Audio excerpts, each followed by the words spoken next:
Olá, sejam bem-vindos ao canal Matrix em busca da verdade.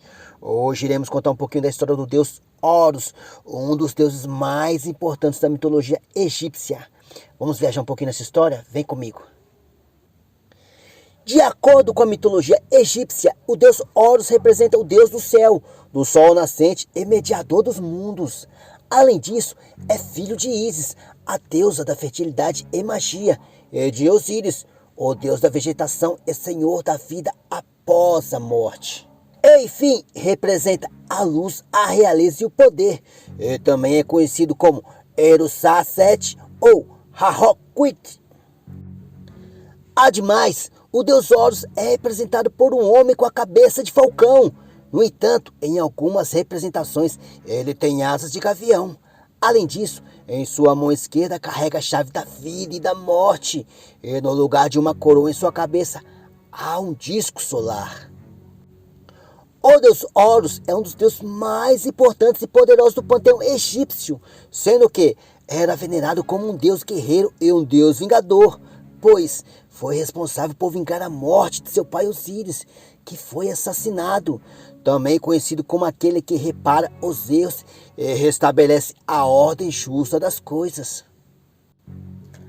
Apesar dos faraós se identificarem com as virtudes do deus Horus, não era apenas a realeza que adorava o deus, pois havia muitos lugares de culto em todo o Egito, onde o povo recorria ao deus Horus para pedir por proteção. Por fim, Horus teve uma trajetória marcada por inúmeras batalhas contra seu tio Sete, todas motivadas por vingança e poder.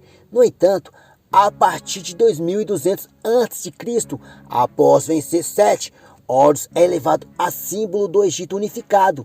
E com isso, o faraó passou a ser tratado como a encarnação do deus Horus. De acordo com a mitologia egípcia, o deus Horus foi concebido quando seu pai Osíris já estava morto, pois havia sido assassinado pelo seu irmão Sete, o deus do caos, deserto e da guerra.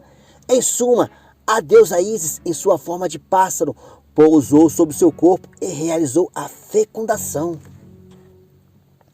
Ademais, Ísis e Osíris eram irmãos gêmeos que se apaixonaram ainda no ventre de sua mãe, a deusa Geb, e juntos governaram o Egito logo após a criação da terra. Além disso, Osíris foi responsável por civilizar e ensinar aos homens e mulheres recém-criados como trabalhar a terra. E assim, foi uma época de ordem e prosperidade. Movido pela inveja do irmão Sete, Osíris é assassinado. Além disso, teve seu corpo cortado em 14 partes, que foram espalhadas por todo o Egito. No entanto, determinado a oferecer um enterro digno para o seu amado, Ísis, com a ajuda de Néfitis, mulher de Sete, percorre por todo o Egito em busca dos 14 pedaços. Porém, ela encontra apenas 13 pedaços, não encontrado o órgão genital, que foi substituído por um falo de ouro. Logo depois, Ísis constrói um santuário para colocar os restos mortais de Osíris. Em seguida, Anubis, filho bastardo de Osíris com Néfitis, usando a magia, reconstrói o corpo do pai, para que Ísis possa se relacionar com ele. Contudo, a falta do órgão impedia que Osíris voltasse ao mundo dos vivos, tornando-se senhor dos mortos.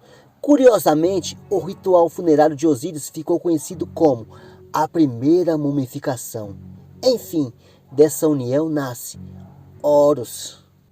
Mas, após toda essa confusão, Ísis teve que se esconder nos pântanos do delta do Nilo, onde criou seu filho. Todavia, Serket, uma deusa protetora, sempre auxiliava.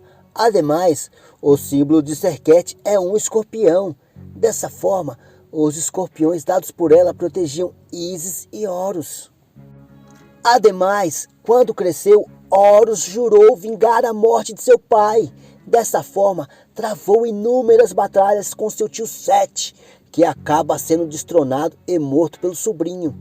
Por fim, Horus se torna o governante supremo do Egito, sendo responsável pela união entre o Baixo Egito e o Alto Egito. Então, por ser o deus do sol, Horus lutava diariamente com o exército das trevas para garantir o nascimento de um novo dia. Dessa forma, o nome Horus vem da palavra Or, que no egípcio antigo significa aquele que está distante. No entanto, em uma das batalhas, o deus Horus perde a visão de seu olho esquerdo, que foi substituído por um amuleto de serpente. Segundo a mitologia egípcia, depois desse episódio, os egípcios passaram a associar o olho ferido com as fases da lua. Em suma, o deus Horus é o símbolo da luz, coragem e força. Além disso, é um intermediário entre os seres humanos e as forças divinas, mantendo o equilíbrio cósmico. E por ser filho de Osíris, também é mediador entre o mundo dos vivos e dos mortos, principalmente no momento do julgamento final. Por fim, o deus Horus casou-se com Hathor, a deusa das festas, do vinho, da alegria e guardiã das mulheres e protetora dos amantes. Ademais, é representada com a cabeça ou orelha de uma vaca. Também conhecido como Udiat, o olho de Horus era um amuleto usado desde os tempos antigos. Desta forma, para os egípcios, o olho do deus Horus era o espelho da alma. Portanto, quem carregasse o amuleto estaria livre do mal olhado. Além disso, o olho perdido em batalha contra o deus Sete simboliza o bem vencendo o mal.